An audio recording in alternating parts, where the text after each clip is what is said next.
Conozco a México, conozco el mundo y conozco el papel de México en el mundo.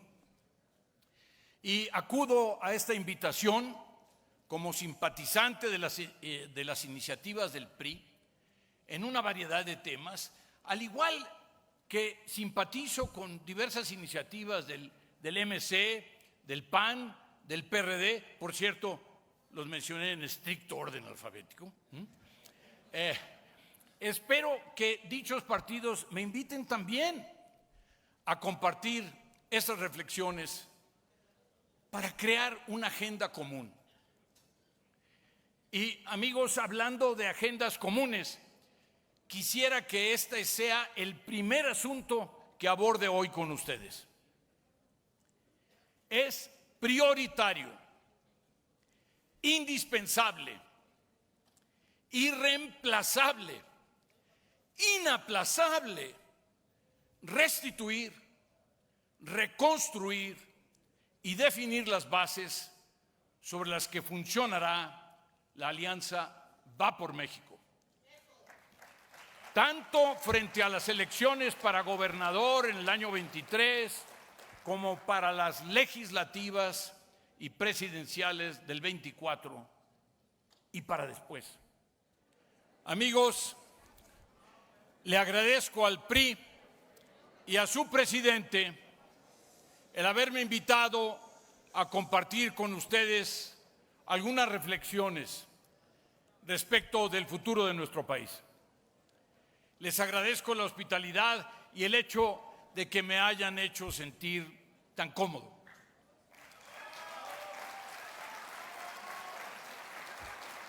Le agradezco también a Luis Herrera Lazo, a Julio Frenk, a Sergio Fadel, a Manuel Sánchez Castro, sus invaluables contribuciones para esta presentación.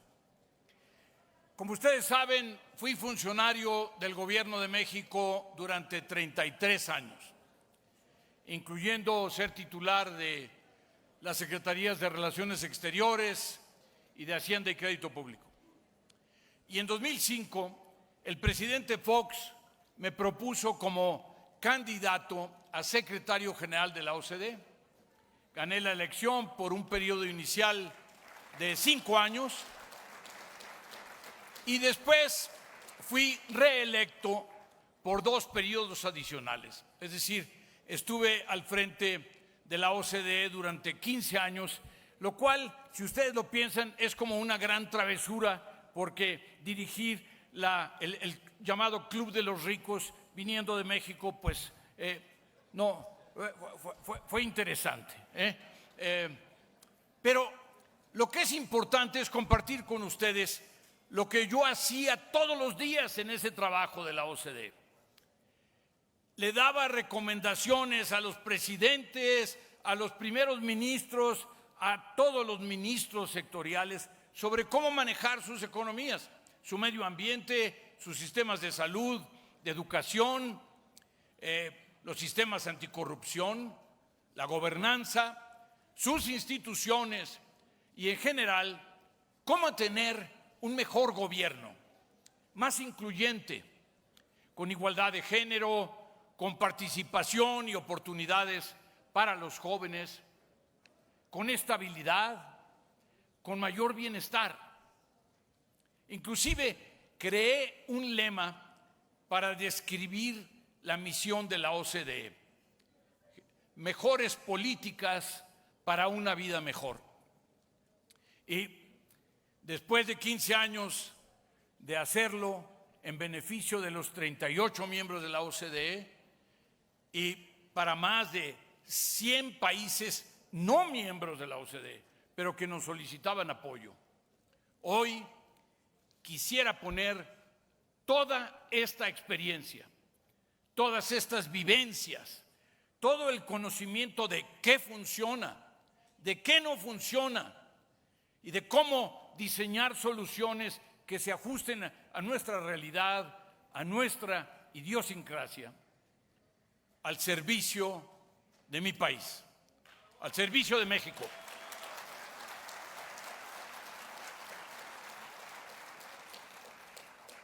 Conozco a México, conozco el mundo y conozco el papel de México en el mundo. Y acudo a esta invitación como simpatizante de las iniciativas del PRI en una variedad de temas, al igual que simpatizo con diversas iniciativas del MC, del PAN, del PRD, por cierto, los mencioné en estricto orden alfabético. Espero que dichos partidos me inviten también a compartir estas reflexiones para crear una agenda común.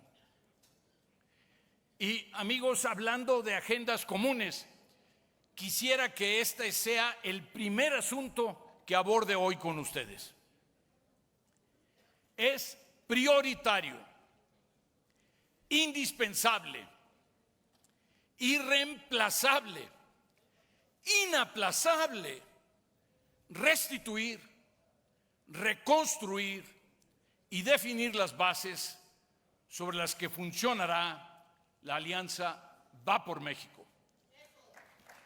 Tanto frente a las elecciones para gobernador en el año 23 como para las legislativas y presidenciales del 24 y para después. Solo así habría posibilidades de prevalecer, de ganar.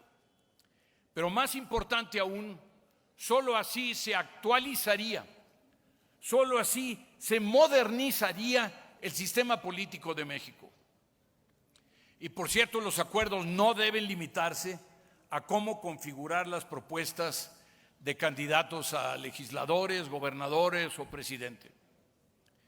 Es decir, hay que pasar de una alianza ad hoc a una verdadera coalición, de la que resulte un bloque legislativo idealmente mayoritario y un gobierno, apoyados colectivamente, otra vez por el MC, el PAN, el PRD y el PRI, en orden alfabético, que definan juntos la filosofía, las iniciativas legislativas, cuando menos las más importantes, y los principales actos de gobierno.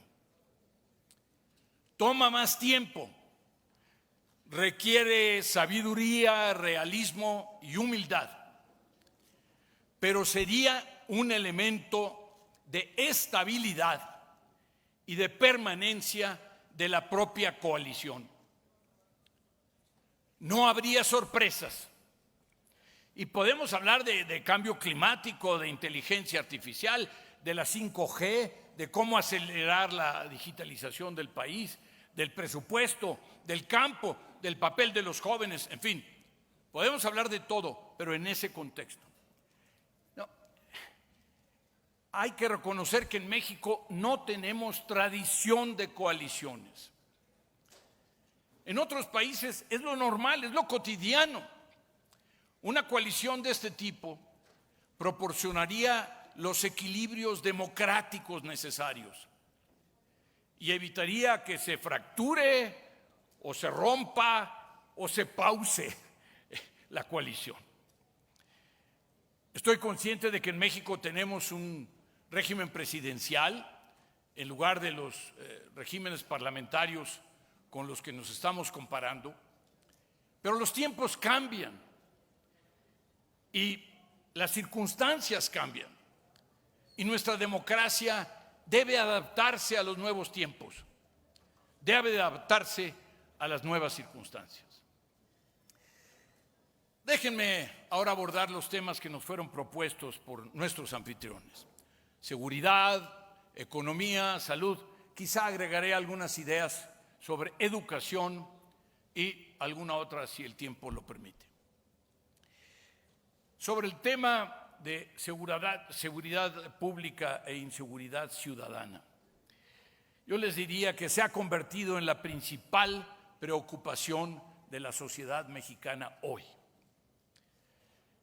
La tasa de homicidios dolosos ha crecido en los últimos 3 sexenios, es decir, estamos hablando de un asunto que no es de hoy, ni siquiera es solo de esta administración. Y ha crecido en forma incontenible.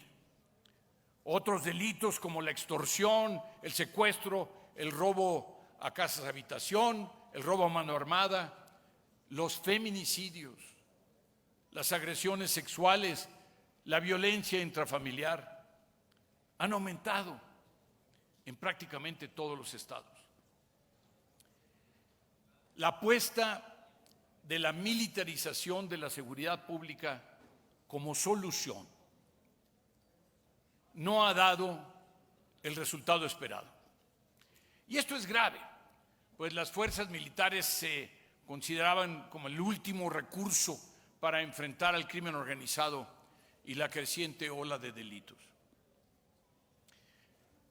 Los países que cuentan con mayores índices de seguridad pública tienen 3 factores en común.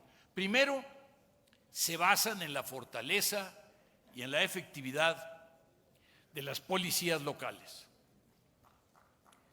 Segundo, existe una relación de confianza entre autoridades y ciudadanos. Y tercero, la seguridad pública está a cargo de autoridades civiles, en permanente interacción con sus comunidades.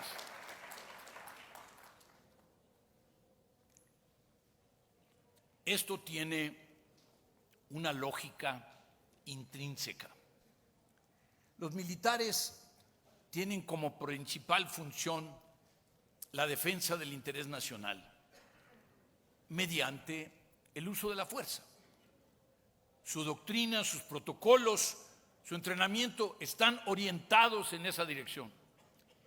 El policía tiene la función de mantener la paz pública, ambientes seguros para las comunidades. Su misión es interactuar cotidianamente con los ciudadanos para alcanzar estos fines. Y estos países con mejores resultados cuentan con una estrategia general muy clara, pero son apoyados por cuantiosas inversiones del gobierno central. Sin embargo, respetan la autonomía en la operación de sus autoridades locales, que son las directamente responsables de proveer condiciones y ambientes de seguridad ciudadana.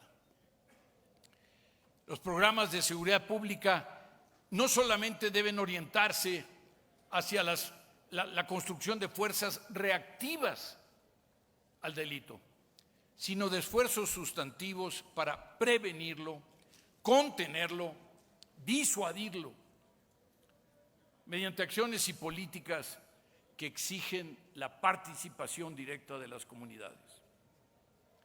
Miren, por mandato constitucional, la seguridad pública es una responsabilidad compartida de los 3 órdenes de gobierno, del federal, del estatal y municipal. Pero al final, pues todos los delitos suceden en un lugar, en un ámbito local, y ciertamente las características de cada comunidad difieren en mayor o menor medida y por lo tanto requieren trajes a la medida también. Ahora, tenemos otro problema muy importante. La continuidad de estos programas muchas veces se han visto truncadas con los cambios de gobierno. Esto, pues lamentablemente, es uno de nuestros problemas más importantes, no solo en materia de seguridad, pero también en prácticamente todas las políticas públicas. Pero ciertamente ha afectado de manera muy importante a nuestra seguridad nacional. La seguridad pública está estrechamente vinculada con la administración de la justicia. A pesar de los cambios y las innovaciones de los últimos años, los procedimientos y métodos de Administración de Justicia, la mayor parte de las instancias encargadas de este tema cuentan con recursos escasos, insuficiencia de personal y baja capacitación, lo que resulta en procesos judiciales ineficientes, complejos, caros y con malos resultados. Inclusive, la mayor parte de los delitos no se denuncian, en buena medida por la desconfianza ciudadana en las instancias de seguridad y administración de justicia. Y cuando se denuncian, las respuestas suelen quedar pues muy por abajo de las expectativas de los denunciantes. Y ciertamente, tanto las corporaciones de seguridad como los aparatos de justicia siguen presentando niveles preocupantes de corrupción. Y esto pues se ha acentuado por la creciente intromisión de las organizaciones criminales, no solamente en las policías, en los ministerios públicos, con los jueces, sino inclusive en procesos político-electorales. Es decir, el tema del crimen organizado está amenazando a nuestra democracia. Una de las herramientas más importantes con las que cuenta el Estado para enfrentar la inseguridad, el crimen, son los aparatos de inteligencia. Y en este ámbito existen subsistemas de la mayor importancia. La inteligencia financiera, todo lo relacionado con la seguridad cibernética, por ejemplo, que son esenciales y no solo para perseguir a los delincuentes, sino también para la protección de la información y los intereses del Estado. Miren, el hackeo reciente de la Sedena es un ejemplo grave de qué tan inerme está México ante estas modernas formas del crimen. Tenemos también constantes cambios en la organización institucional, tenemos falta de coordinación entre instancias federales, ¿no? Varias secretarías y responsables, pero eso es por un lado. Por otro lado, tenemos problemas de coordinación entre los 3 niveles de gobierno y también de la delimitación de la frontera cada vez menos clara entre instancias civiles y militares, que también ha tenido consecuencias muy importantes en la administración de la justicia y en la administración de la seguridad. Tenemos que partir de la base de que la seguridad pública se construye de abajo para arriba, en un esquema de responsabilidad compartida con autoridades, policías locales, que promueva la confianza entre el policía y el ciudadano. Y para ello es fundamental la adecuada profesionalización y la dignificación de nuestras fuerzas de seguridad pública y la multiplicación, fortalecimiento de los programas de prevención social de la violencia y la delincuencia. Miren, el liderazgo y las aportaciones del gobierno federal en este esquema son imprescindibles, pero si lo tendremos que condensar, si lo tenemos que poner en una frase, es que requerimos de una estrategia federal que tenga como objetivo último el fortalecimiento de lo local. Debemos contar con un esquema de trabajo en el que cada uno de los 3 niveles de gobierno asuma sus responsabilidades en la tarea de construir estos ambientes seguros para los ciudadanos, con un horizonte de mediano y largo plazo. Déjenme ahora comentar brevemente sobre el tema de la situación económica y de cómo recuperar el crecimiento. El entorno internacional no podría ser más complejo. Desaceleración económica mundial, inflación generalizada, tasas de interés en niveles inéditos, riesgos de recesión, una pandemia persistente, una pandemia que se rehúsa a morir, ¿no? Y una guerra europea, sí, pero que tiene efectos en todas las economías del mundo. Y es en este contexto en que uno de los grandes desafíos que enfrenta México es encontrar el camino hacia un crecimiento económico incluyente, sostenible, sustentable, pues que es la condición indispensable para reducir los niveles de pobreza y aumentar el bienestar de la población.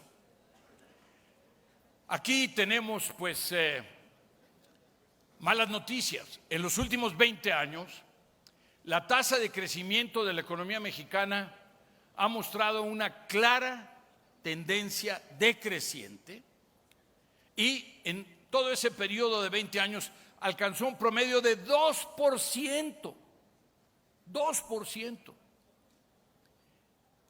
En esta administración, el promedio será cercano a 0. Y de cara al futuro, quizá esto es lo más dramático porque todo lo demás es historia.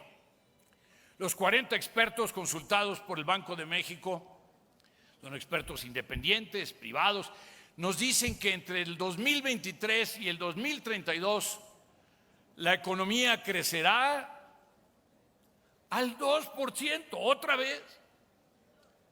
Entonces, obviamente insuficiente, obviamente muy preocupante. Si bien las cifras más recientes reflejan el impacto de la pandemia, recuerden ustedes que ya desde 2019, antes de la pandemia, la economía mexicana creció a menos, es decir, se encogió. Ha faltado inversión, que es la semilla del crecimiento futuro. Desde 2007 se observa una tendencia a la baja de la inversión total. Al primer semestre del 2022, para traer las cosas al día de hoy, la relación de inversión al PIB fue de 20%. Y entonces, ¿y qué quiere decir? Los países contra los cuales México se tiene que comparar, los países contra los cuales hay que comparar ese 20% tienen 33% de promedio de inversión. Es decir, tenemos pues un tercio de desventaja. La inversión pública ha disminuido de niveles del 7% a menos del 3% ahora. Y la inversión privada es resultado de la confianza.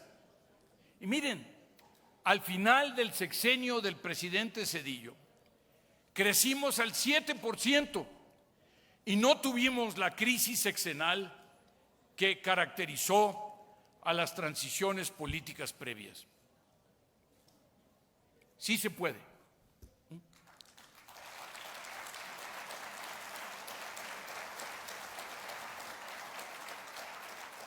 Tenemos otros retos. Los índices de pobreza continúan en aumento. Las últimas cifras disponibles indican que el número de personas en pobreza habría aumentado en 4 millones. Y pues las cifras oficiales dicen que el 2020 el número de personas en pobreza era de 55.7 millones, es decir, el 44% de nuestra población. Pero le agregan, y estas son fuentes oficiales, que las personas en condición de vulnerabilidad era otra tercera parte de la población. Es decir, 3 de cada 4 mexicanos en ese año, 2020, eran pobres o estaban en riesgo de convertirse en pobres. Estamos hablando además de que el índice de pobreza salarial del Coneval nos dice que más del 38% de la población no pudo adquirir una canasta básica con el ingreso familiar del hogar. Y hoy, en esa situación, tenemos esta ola inflacionaria, cuyas fuentes son importadas en parte, pero también son propias por la falta de competencia que existe en México. Y eso, por supuesto, exacerba las tendencias. Hay una gran variedad de variables que explican el crecimiento económico de un país. La fortaleza del marco institucional, las instituciones, la dotación inicial de recursos naturales, la formación de capital físico, la tasa de ahorro de la economía, el desarrollo del capital humano, el estado de la tecnología y sobre todo las decisiones del gobierno en materia de política económica. Es decir, las políticas públicas cuentan. Y en ese sentido, quisiera presentarles a ustedes las siguientes propuestas de política. Y miren, esto aquí lo puse en la parte económica, pero cabe en todas partes. Restablecer el Estado de Derecho. ¿Cómo entendemos?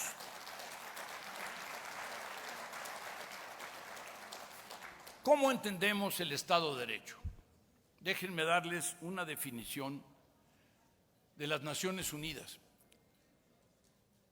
Un principio de gobernanza en el que todas las personas, instituciones y entidades públicas y privadas, incluido el propio Estado, estén sometidas a leyes que se promulgan públicamente, se hacen cumplir por igual y se aplican con independencia, además de ser compatibles con las normas y los principios internacionales de derechos humanos. Asimismo, exige que se adopten medidas para garantizar el respeto de los principios de primacía de la ley, igualdad ante la ley, igualdad no solo en términos de las leyes, sino también de las personas, separación de poderes, participación en la adopción de decisiones, legalidad, no arbitrariedad, y transparencia procesal y legal. Todo eso nos dicen Naciones Unidas respecto de la definición del Estado de Derecho. Y todo el tiempo nos estamos viendo en ese espejo, aquí en México. La debilidad del Estado de Derecho ha sido obstáculo para el crecimiento económico, debido a la incertidumbre, a la alta percepción de riesgo. ¿Por qué? Porque las inversiones, la innovación, no se lleva a cabo en un ambiente en donde el Estado de Derecho es débil. Tiene además repercusiones en la baja productividad de los factores, aumento de los costos de producción, distorsiona los precios relativos y además provoca una ineficiente asignación de los recursos. Y no solo se nota en México. En los últimos años a nivel mundial, México ha ocupado un lugar cada vez más bajo en materia de certidumbre jurídica. Miren, el World Justice Project, con sede en Washington, nos coloca para el 2021 en lugar 135 de los países del mundo en materia de Estado de Derecho y aplicación de la ley. al iniciar este sexenio estábamos en lugar 102. Sí, hemos perdido en muy pocos años 33 lugares. Hoy estamos peor que el resto de América Latina. Tenemos una calificación de 0.26 contra casi 1, que es el caso de los países nórdicos, de Singapur, que encabezan la lista. ¿Y qué nos dicen las instituciones como el IMCO, aquí el Instituto Mexicano de Competitividad? Nos confirma esta percepción. Le sigue la pista a 43 países en materia de competitividad. México llegó a estar en lugar 30. Hoy cayó al lugar 37.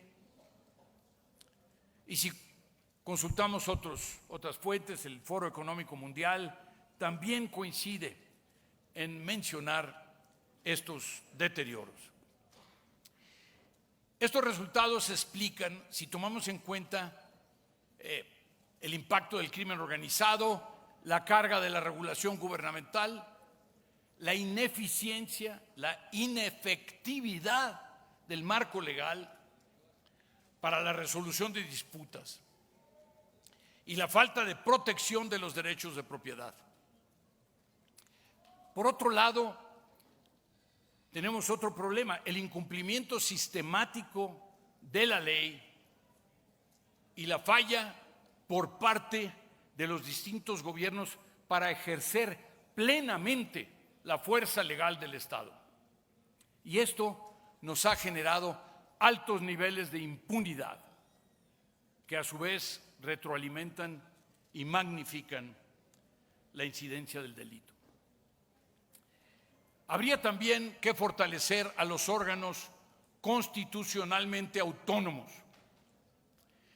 Miren,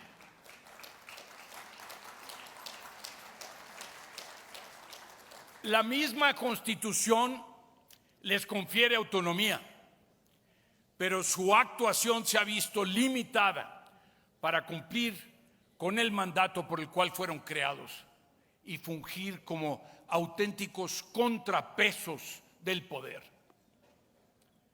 Se ha intentado debilitar a estas instituciones por 4 vías o por una combinación de estas 4.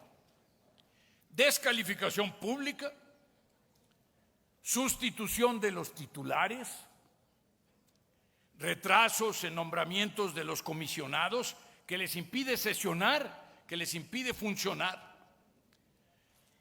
e insuficientes recursos presupuestales para desarrollar plenamente sus funciones. Y por eso es necesario hacer cambios a la Constitución y a las leyes reglamentarias correspondientes para que los titulares de estas instituciones sean propuestos al Senado por ex titulares, por miembros de la Junta de Gobierno, por los expertos en la materia seleccionados por las propias juntas de gobierno. Y además, que se les dote de autonomía financiera, garantizándoles un presupuesto mínimo, base, que se ajuste cada año, por lo menos, de acuerdo con la tasa de inflación.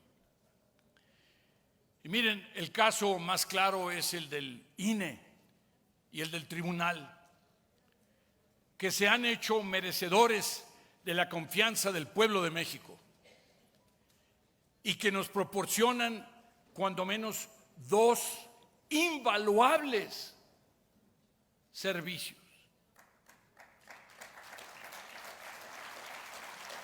Establecen las reglas electorales, pero después deciden quién ganó. Hay que preservarlos, hay que fortalecerlos. México se puede definir como el de antes del IFE y del INE y del tribunal y el de después.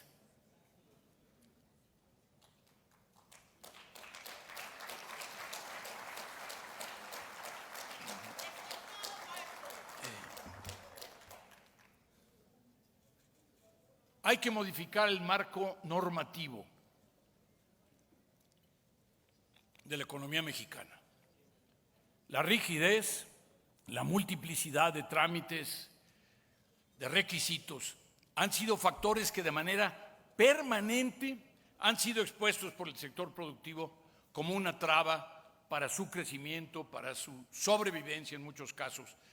Se mencionó hoy, más temprano, del hecho de que esto es el principal problema que tienen las pymes en particular.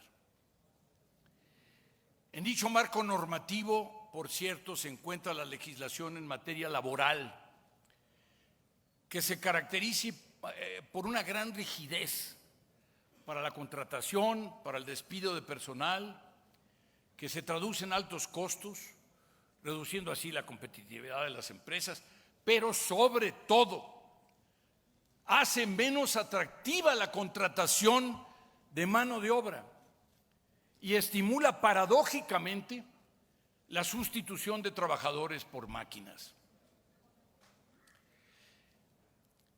Miren, la baja productividad, tenemos como una cuarta parte de la productividad de la de los Estados Unidos. La excesiva regulación, la rigidez de la legislación laboral han dado como resultado el crecimiento de la economía informal, que a su vez, por cierto, tiene consecuencias muy desfavorables desde el punto de vista económico, pero sobre todo social.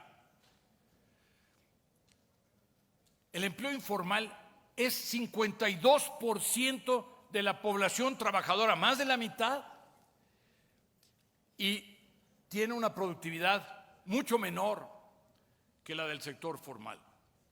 Es imposible prepararlos, por ejemplo, para lo que será un futuro cada vez más digital. Además, disminuye la capacidad recaudatoria del gobierno, hace vulnerables, y esto es lo más importante, hace vulnerables a los trabajadores, al no contar con prestaciones sociales y un fondo de ahorro para el retiro que les permita mantener su nivel de consumo cuando concluyan su vida laboral. Y abordemos ahora el crucial problema del gobierno chiquito que tiene México. Nuestro país recauda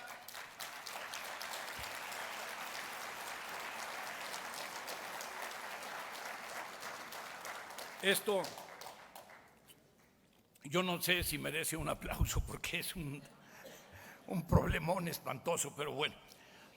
Miren, nuestro país recauda en ingresos tributarios 17% del PIB, ¿sí? 17% de lo que representa la totalidad de la economía mexicana.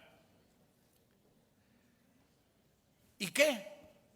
Pues el promedio de la OCDE es de 35%. Y países como Francia y Dinamarca se acercan al 50%. Es decir, México recauda la mitad de lo que recaudan los países de la OCDE. Y la tercera parte de los países que con frecuencia son mencionados como ejemplos de protección social. Entonces nos dicen, hay que ser como Francia, hay que ser como Dinamarca. Sí, pero no tenemos con qué. No nos alcanza. Por eso no podemos enfrentar alguna emergencia sin descobijar a todos los demás sectores del presupuesto. Por eso es que si se apoya a Pemex o a la CFE o a los proyectos prioritarios del gobierno, no se pueden asignar suficientes recursos, que por cierto son indispensables para fortalecer el sistema de salud, para la educación, para las demás obras de infraestructura, para el mantenimiento de las obras de infraestructura, para el agua, para la seguridad pública. Simplemente no alcanza. Y eso solo se resuelve con una reforma fiscal progresiva que dote al gobierno de los recursos necesarios para cumplir sus mandatos. Pero una reforma fiscal solo puede transitar por las distintas etapas necesarias para su entrada en vigor si el gobierno practica una absoluta transparencia en materia de compras públicas y asignación de gasto. El otorgamiento de contratos debe ser hecho previo estricto concurso público y abierto al estricto escrutinio público. La asignación directa debe ser verdaderamente excepcional, porque sólo así los agentes económicos van a estar dispuestos a pagar más impuestos cuando vean a dónde se va el dinero de los contribuyentes. Y tenemos también que las recientes pero crecientes tensiones, que empezaron con tensiones comerciales, pero que hoy son de toda índole entre los Estados Unidos y China, generan oportunidades que parecen mandadas a hacer a la medida para México. Se ha mencionado aquí el nearshoring o el friendshoring. Nos ofrecen infinitas posibilidades de atraer un múltiplo de las inversiones que hoy fluyen a nuestro país. Por eso es que es el peor momento de tener disputas comerciales con nuestros socios del TEMEC, o de generar dudas en el mundo entero, no solo con los socios comerciales del TEMEC, el mundo entero, sobre nuestro interés de acoger mayores corrientes de inversión extranjera. Por cierto, que en lo que se refiere a las quejas presentadas por Estados Unidos y Canadá sobre la política eléctrica, habría que intentar que no se llegue a un panel arbitral, porque sus consecuencias en caso de perder el arbitraje podrían ser muy, muy nocivas y probablemente afectarían a la agricultura de este país.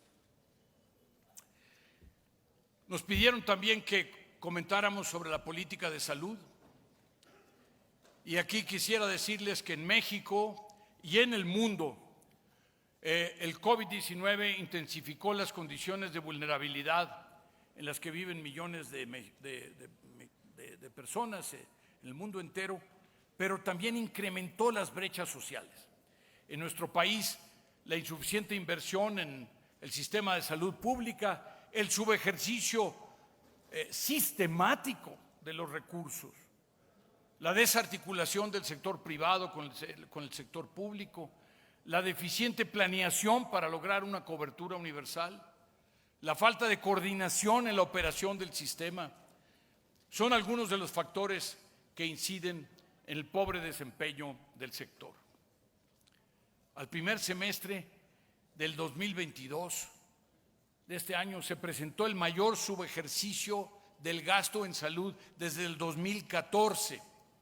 ¿Y quién cree que fue el organismo con mayor atraso en sus erogaciones? El INSABI. El INSABI, que es la propuesta. En el PEF 23, a pesar de que se plantea un incremento en la asignación nominal para salud, modesto, los recursos para vacunación, para la rectoría del sistema de salud y para la compra de materiales y suministros presentan recortes considerables. Y el INCO expone que la falta de planeación, la incertidumbre sobre cómo lograr la cobertura universal de salud ha implicado que las transiciones entre Seguro Popular, INSABI y el IMSS Bienestar coloquen a la población que no cuenta con seguridad social en una situación de vulnerabilidad. y sin acceso efectivo al sistema de salud. ¿Y de qué tamaño es el problema? Miren, con base en la información del propio Coneval, 15.6 millones de mexicanos, que es el 12% de la población total del país, perdieron el acceso a instituciones de salud en 2020. Otra medida para dar idea de dónde estamos: a nivel internacional, la Organización Mundial de la Salud sugiere que cada país debe destinar un mínimo de 6% del PIB a su sistema de salud. México destinó entre 2010 y 2022 solo entre el 2,5 al 2,9. Luego, en la pandemia, pues necesariamente hubo que elevar el gasto el gasto sanitario y llegó a 3,3 o algo así. El promedio de la OCDE es de 9%, es decir, 3 veces más. Y aquí quisiera hablar de un asunto especialmente preocupante, que es el recorte presupuestal para los programas de vacunación. Yo estoy casado con una doctora, soy padre de otra doctora. En México la vacunación en menores se encuentra en niveles alarmantes. Según la encuesta nacional de salud y nutrición, solamente el 27.5% de las niñas y los niños de 1 año de edad tuvieron esquema completo de vacunación. 1 de cada 4. Vamos como los cangrejos, pero a costa de la niñez de México. Y otro importante rezago es la atención a la salud mental. 54% de los hombres, 46% de las mujeres sufren de alguna condición de salud mental, pero solo el 20% recibe atención. Y por otro lado, pues tenemos que con la pandemia aumentaron las condiciones de depresión, de ansiedad, de estrés postraumático. Miren, hay que duplicar por lo pronto el gasto en salud, al menos para emparejarnos con el promedio latinoamericano. El promedio latinoamericano, en lugar de ser 3 o 3.3, es de 7%. Y como aquí se mencionó, hay que eliminar la contradicción existente entre los artículos 4 y 123 de la Constitución, porque hay que convertir a la protección de salud en un derecho social, no en un derecho laboral. En un contexto de cobertura universal y de buena calidad del servicio. No es posible que hoy tengamos a un amplio segmento de la población sin cobertura de salud. Además, debo decirles que México tiene el gasto de bolsillo, es decir, el gasto de los pacientes más alto de la OCDE. Y ahora se agrega la falta de acceso, la escasez de medicamentos. Tenemos una verdadera crisis del sistema de salud. Y se trata de propiciar mayor equidad, mayor solidaridad con los más vulnerables para que no empobrezcan por una enfermedad. De ciudadanizar el sistema de salud para que la sociedad lo sienta suyo, que participe en su reconstrucción, en su supervisión, de digitalizar el sistema y los expedientes médicos de cada ciudadano para que todos los actores del sistema lo aprovechen en beneficio del paciente. Y se nos dice, miren, es que eso es muy difícil. La India lo está haciendo y tiene una población 11 veces mayor que la de México. están llevando a cabo toda esta digitalización de toda la información ciudadano por ciudadano. Se requiere además integrar al sistema, incorporando al sector público, al privado, a las universidades, a los reguladores, a la industria y en particular al centro del esquema, al personal de salud. Hay varias sugerencias respecto de cómo se puede manejar esto. Hay quienes sugieren que el Consejo de Salubridad General podría encabezar este esfuerzo. ¿Por qué? Porque tiene una naturaleza constitucional, es multidisciplinario. Se trata de crear un sistema que anticipe, que permita diagnosticar a tiempo a los que están en riesgo, actuar con decisión para aquellos que están todavía en etapas tempranas y obviamente garantizar el tratamiento de calidad a los que ya están enfermos. ¿Cuál es el objetivo? Un México sano. Y de no hacerlo por querer evitar gastos de salud hoy, el problema fiscal de mañana será de magnitudes gigantescas. Una población envejecida, con una creciente incidencia de enfermedades crónico-degenerativas, de enfermedades no transmisibles. Es decir, amigos, un México enfermo. Esas son las alternativas.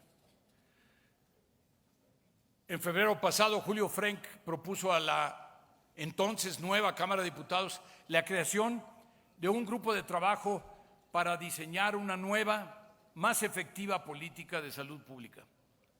Sugirió la formación de un grupo de trabajo amplio, con representación de los distintos grupos sociales, de legisladores, de expertos, encabezados por alguna personalidad apartidista de reconocido prestigio, pero lamentablemente no encontró eco entre los legisladores. Y amigos, nunca es demasiado tarde para hacer lo correcto. Si acaso la crisis del sector añade a la urgencia, al imperativo social y político de iniciar cuanto antes la reconstrucción del sistema de salud. Les comenté que comentaría muy brevemente el tema de la política educativa. Voy solamente a referirme a la primera parte de la explicación. En los últimos 35 años, 6 presidentes de México y 16 secretarios de Educación Pública no han logrado la definición de un modelo que garantice la alineación de los objetivos educativos con las metas de desarrollo y crecimiento del país. Y en ese mismo periodo, al menos 5 reformas educativas reflejan la constante adaptación del modelo educativo a los intereses del proyecto de nación de cada administración federal. Yo les dejo esta reflexión porque en el fondo, con la pandemia, si acaso el problema de la educación en México se volvió peor. Y también las desigualdades se volvieron peores. Y las desigualdades calan, las desigualdades duelen, las desigualdades enojan. Estamos hablando además de una población cada vez más educada, cada vez más informada, que cada vez se da más cuenta de las desigualdades. Y por lo tanto, tenemos en la educación, en teoría, el gran emparejador del sistema social, una fuente de mayor desigualdad. Quisiera terminar agradeciendo al PRI, al presidente, la oportunidad. Y hay muchos otros temas que deberíamos estar discutiendo. Deberíamos estar hablando del campo, deberíamos estar hablando de las desigualdades, de cómo emparejar el terreno. Pero finalmente, amigos, no son tantas, ni son tantos temas, ni son tan complicados. Otra vez, mejores políticas para una vida mejor. Y yo lo que espero es que podamos seguir con este diálogo, con estos diálogos aquí, en el PRI, pero también con los otros partidos que forman parte de esta coalición. Todos, finalmente, lo que tratamos de lograr es un México mejor. Muchas gracias. Bueno, muchísimas gracias, exsecretario José Ángel Gurría. Pasamos a la sesión de preguntas y respuestas.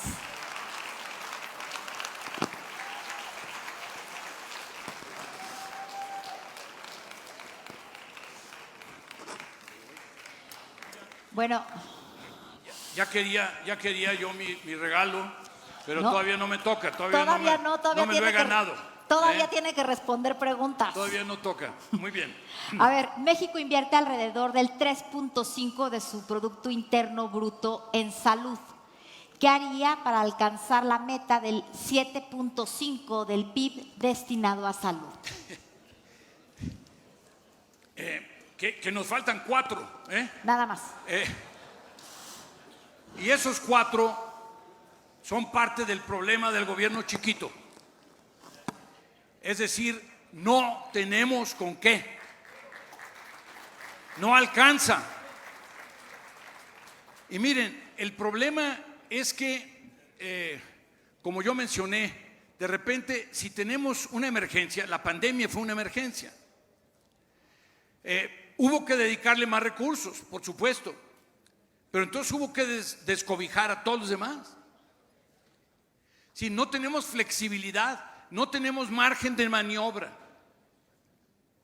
El problema en el fondo no es que no querramos asignarle, pues no sé, más recursos a la salud. El problema es que no tenemos con qué. Sí tenemos que atender el tema de Pemex, atender el tema de la CFE o los proyectos prioritarios de esta administración, y entonces se descobijan muchas de las otras prioridades, y aquí sí yo pondría prioridades. El tema de la salud pondría prioridades con P mayúscula, una P gigantesca, porque ciertamente cuando estamos hablando de salud estamos hablando de algo íntimo, de algo cercano, pero de algo que tiene que ver con la economía, que tiene que ver con lo social, que tiene que ver con el futuro del México. ¿Qué acciones implementaría para fortalecer la seguridad de mujeres, niñas y adolescentes? Aquí el problema no solo es de recursos, pero ciertamente hay un problema de recursos, y el problema es a nivel de los municipios, a nivel de los estados y a nivel federal. Es de coordinación entre las diferentes autoridades, pero es también de coordinación entre las propias autoridades federales, no solo entre los niveles municipal, estatal y federal. Estamos hablando de un fenómeno, el tema de los feminicidios, que lamentablemente es propio de México.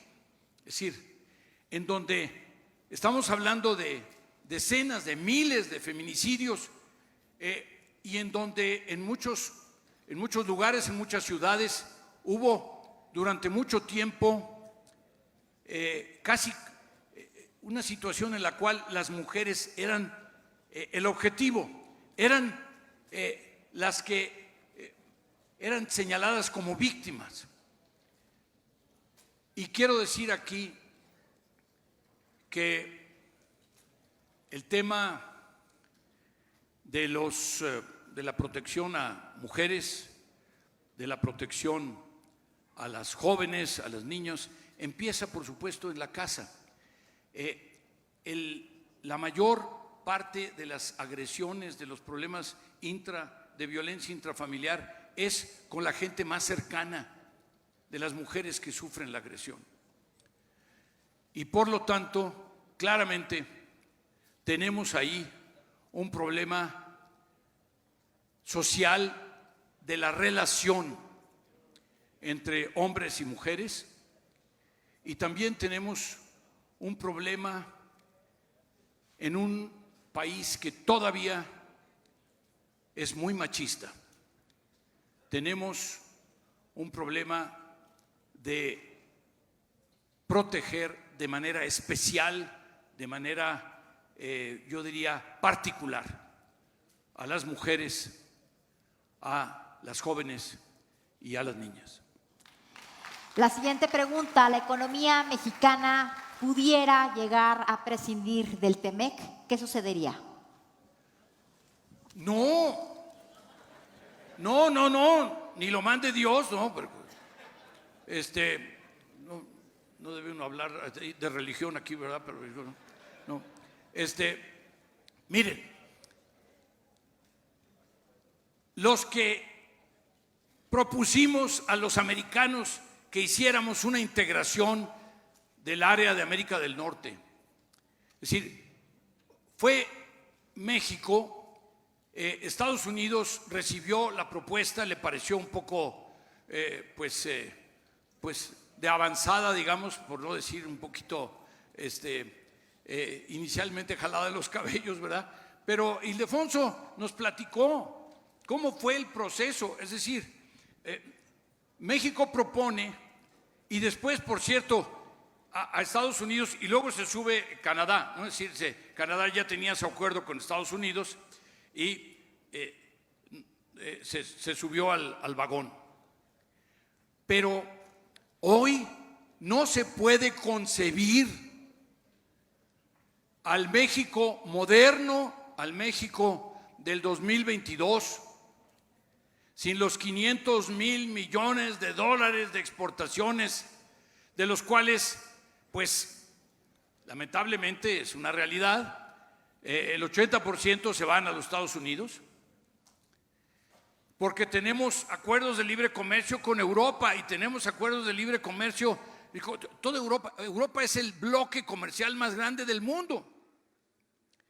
Y tenemos acuerdos de libre comercio y de inversiones, por cierto, y de inversiones con Japón y con Israel y con Singapur y con un montón del TPP, ¿verdad? Toda Asia, etcétera. Entonces, esas son parte del México de hoy, pero sobre todo, no los usamos suficiente. Si acaso, tendríamos que aprovechar más todos los demás acuerdos de libre comercio distintos del TEMEC y el propio TEMEC, que tiene comercio e inversiones. Tendríamos que ir y seducir, tendríamos que enamorar, tendríamos que atraer más inversiones a México, sobre todo ahora con este problema de China y Estados Unidos. Entonces yo les diría que no tenemos ni siquiera por qué pensar. Miren, a pesar de Trump, como nos platicó el amigo Guajardo, el presidente de los Estados Unidos se oponía a la renovación del acuerdo de libre comercio, decía que era el peor. Bueno, claro que él siempre usaba calificativos así muy exagerados. Pero, ¿qué pasó? ¿Por qué fue absolutamente indispensable y por qué le torcieron el brazo y por qué tuvo que firmar la renovación del TLC, ahora TEMEC? Porque decenas de miles de empresas americanas vinculadas con decenas de miles de empresas mexicanas ya hoy dependen crucialmente unos de otros, y porque están unidos y reunidos para ser más competitivos en otras partes del mundo, en Asia, para exportar hacia Europa, para exportar productos terminados en la región, siempre y cuando se cumplan obviamente las reglas de origen. Y entonces yo les diría hoy, así como estamos hablando de qué pilares se tienen que colocar hoy para el futuro del país, los acuerdos de libre comercio, son parte de esos pilares, son fundamentales. Si acaso los estamos subutilizando, los estamos subaprovechando, y están ahí. Y México fue el que los negoció. México es el país que tiene la red de acuerdos comerciales y de inversión más importante del mundo. Y la tenemos que aprovechar mejor. A ver, la siguiente pregunta. ¿Considera que la solución al problema de seguridad es el fortalecimiento? A ver, ¿considera que la solución al problema de seguridad pública es el fortalecimiento, el adiestramiento, el equipamiento y el apoyo a las policías estatales y municipales? ¿Qué propone usted? Sí, sí y sí y sí.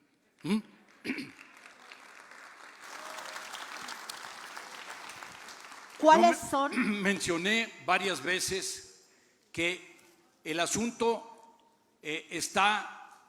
consiste en el trabajo de las autoridades con las comunidades.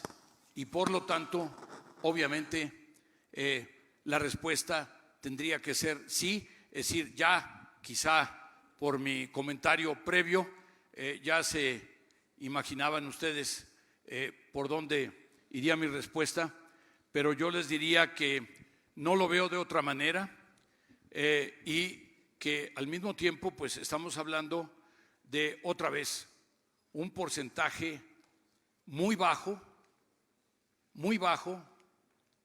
que invierte, porque no es un gasto, es una inversión del país, tanto en las fuerzas militares, la Marina, como en el gasto en las autoridades locales y estatales. Exsecretario, nos quedan 3 minutos, pero tiempo para otra pregunta. ¿Qué papel debe jugar el sector privado en la economía nacional? Aquí en la distribución de las funciones, el sector privado tiene una muy clara, determinada función. Y por eso se le llama sector productivo, porque produce cosas, produce riqueza, pero además produce empleos. Tenemos un Estado que tiene, gobierno chiquito, cada vez menos competencias y capacidades para hacer cosas, pero además al Estado no le toca necesariamente hacer cosas. El Estado lo que tiene que hacer es dar lineamientos, regulación, leyes muy claras que regulen la acción del sector privado en general. Y entonces de lo que estamos hablando es de una distribución de funciones en donde el Estado efectivamente, mi primer trabajo fue en la Comisión Federal de Electricidad y después trabajé en la refinería de Petróleos Mexicanos en Ciudad Madero. Es decir, yo conozco y después, bueno, me tocó ser miembro del Consejo de Administración de ambas organizaciones, pues porque a los directores les interesaba que el secretario de Hacienda fuera ahí a oír sus historias, ¿no? No sé por qué, pero bueno. Pero el hecho es que al Estado, y estamos viendo todos los días ejemplos, al Estado le toca regular la actividad productiva. El Estado tiene la prerrogativa de regular la actividad productiva. Puede escoger si quiere o no incurrir en alguna actividad productiva, pero típicamente eso le toca al sector privado. Así es que yo les diría que el sector privado, pues ojalá que sea cada vez más próspero, que crezca, que pague impuestos, ¿no? Para que no tengamos el gobierno chiquito.